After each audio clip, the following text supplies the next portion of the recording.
Macam mana kita tahu jangkitan HIV boleh berlaku kepada semua orang? Tak kisahlah lelaki ke, perempuan ke ataupun sexual orientation seseorang itu.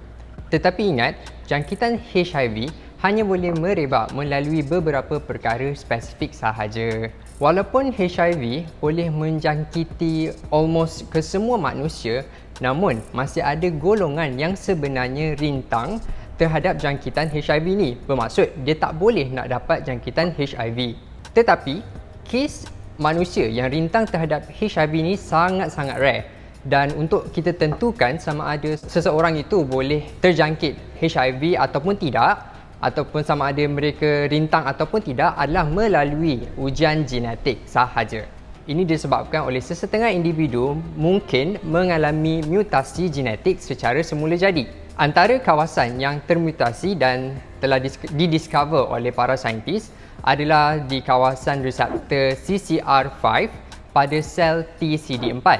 Normally, HIV akan guna reseptor pada CCR5 CD4 ini untuk menjangkiti seseorang manusia tersebut dan seterusnya menyebabkan mereka terjangkit dengan HIV dan terus membawa genetik HIV seumur hidup. Okey, sebenarnya apa yang terjadi adalah di mana genetik manusia ni sebenarnya mengalami mutasi yang kita lebih kenali sebagai mutasi secara semula jadi. Dan mutasi yang boleh berlaku adalah pada gen CCR5 yang merupakan sel imun kita, dan gen ataupun pintu masuk CCR5 ni sebenarnya amat penting untuk jangkitan HIV berlaku kepada manusia. Tapi kalau reseptor CCR5 ni dah termutasi, so HIV ni tak boleh nak cam dah. So kalau dia tak boleh dah nak cam reseptor yang spesifik untuk jangkitan dilakukan, so macam mana dia nak menjangkiti manusia tersebut? Secara analoginya, contoh macam perompak cuba nak masuk rumah kita, tapi bila dia sampai rumah tu tak boleh masuk sebab tak jumpa pintu, tak jumpa tingkap. So dia tak ada cara untuk masuk ke dalam rumah seseorang.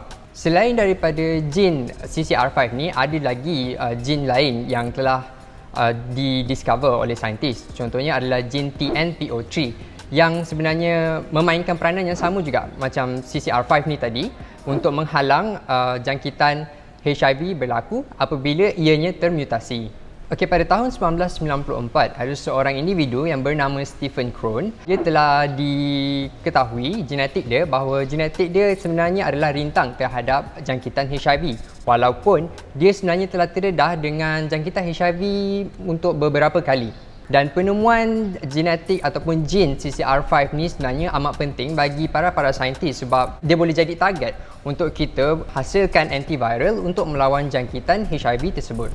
Jangkitan HIV sekarang ni masih boleh dikawal. Mungkin pada masa hadapan dengan advancements of research in science and medical research, mungkin ada sinar baharu untuk pesakit-pesakit HIV ni untuk terus hidup dengan lebih sihat, ataupun mungkin ada satu cure yang boleh tukar dia punya status daripada seseorang itu daripada HIV positif menjadi HIV negatif.